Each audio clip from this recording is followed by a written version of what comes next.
Want to say hi? Come and say hi. Hi. Hi. Okay. Hi and hello everyone. Welcome to our channel. And for those of you who took time to watch the first two videos that we uploaded, thank you so much guys. It means a lot to us that people like you are interested in the kind of content that we produce. And for those of you who are new to this channel, my name is Dara and we are a family of 3 who moved to Canada from the UAE through the Student Pathway Program. And in this channel, we are going to share with you some tips for student permit application and the processes that we went through in order to get here, as well as life as an international student and our experiences as a family and as newcomers here in Canada. So if you like this kind of content, please do like and subscribe and hit that notification bell so you will know and you will be updated once we upload new stuff in our channel.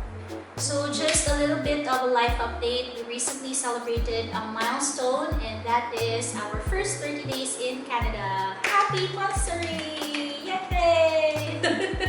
I'm also happy to share that Matthew found a job in the first 2 weeks that we were here, and we also moved into our own apartment. We'll probably upload a video soon about our move-in day as well as the rental process that we went through and how we found our apartment, what websites we used or we checked in order to look for apartments, and what were the challenges in renting an apartment, especially for international students and newcomers here in Canada. So watch out for it. Our first 30 days was really productive. We were able to accomplish the things that we need to accomplish, especially the most important things that you need to do upon arrival in Canada. First one is to get a local SIM card. At first, we bought a prepaid SIM card, which is a chatter SIM from Walmart. It includes unlimited calls and text Canada-wide, as well as a 2 gig data at 3G speed. But after a month, we decided to switch to postpaid mobile. So from Chatter, we switched to Fido or Fido, I don't know how to pronounce it. But we switched from a prepaid SIM card to a postpaid mobile plan. We were still able to retain our numbers, our original numbers from Chatter.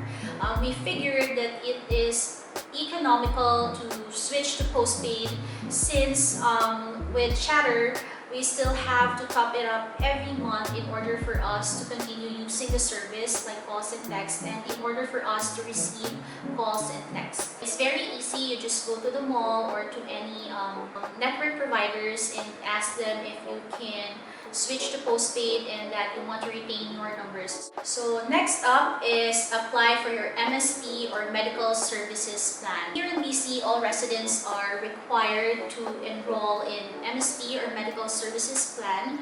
It is important to apply for your MSP as soon as you arrive or land in Canada, since it has a 90-day waiting period, which means your coverage can only start after the 90-day waiting period.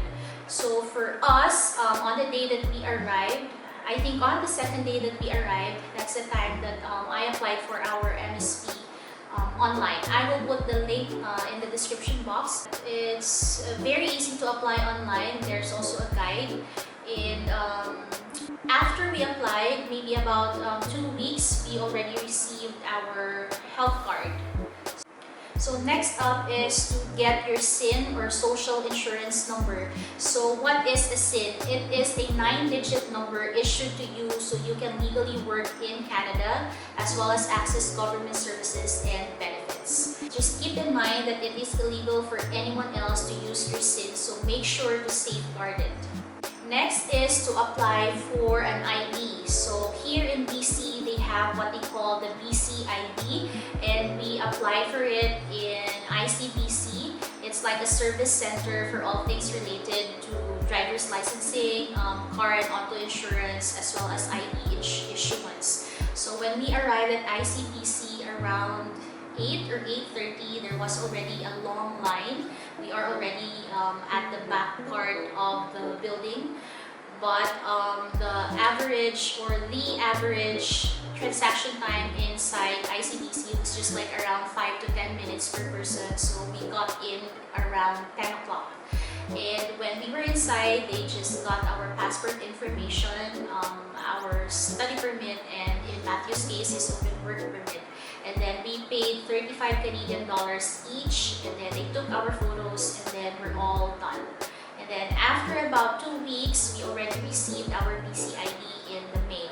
So we don't need to carry our passports with us anymore every time that we go out, because we already have the BCID.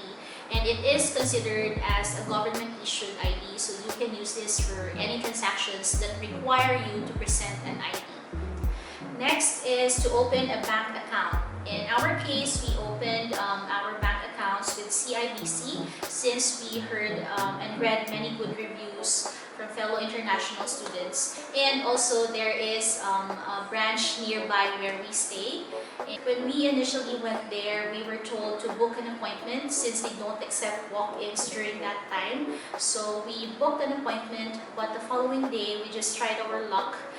We just walked in and tried to see if someone can accommodate us that day. And luckily there was an available relationship officer that was able to assist us. So after an hour, we already had our checking and savings account as well as our debit card. And here they have what they call the checking and savings account. The checking account is basically for your daily expenses like groceries, and the savings is strictly for savings. If you use this for your daily expenses, or if you withdraw money from this account, you will be charged a penalty. So in my case, since I opened a student account, I was asked to present my passport, my student permit, as well as my letter of acceptance, just to prove that I am officially enrolled in a school here in Canada.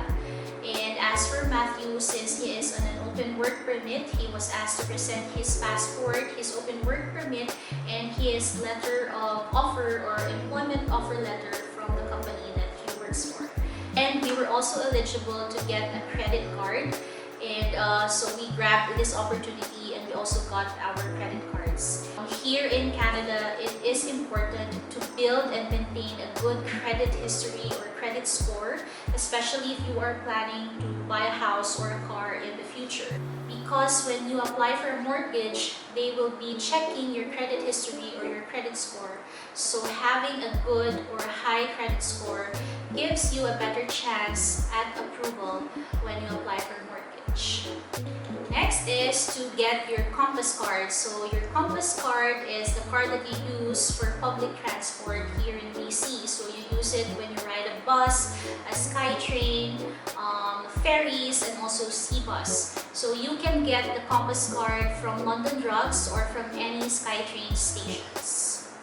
So while we were processing all of these things, we were able to familiarize ourselves in the community that we are living in now. So now we know where are the nearest grocery stores, the malls, the clinics, the schools, the parks, the playgrounds, the nearest bus stops or bus stations, and the nearest SkyTrain stations. So we are slowly easing into the new neighborhood that we are living in now, and we are very happy to say that we are liking it here and we are loving it here. And we are just so grateful that we are slowly living our dream. But of course, I'm not saying that because we are already here, it's all going to be smooth sailing. We always remind ourselves that there will always be challenges no matter where we are or no matter what situation we are in. So that's it for now, guys. I hope the things I shared today will be helpful in your own journey. And if you like this kind of content, please do like and subscribe and hit the notification bell so you will know as soon as we upload new videos in our channel. Bye for now and see you on the next one.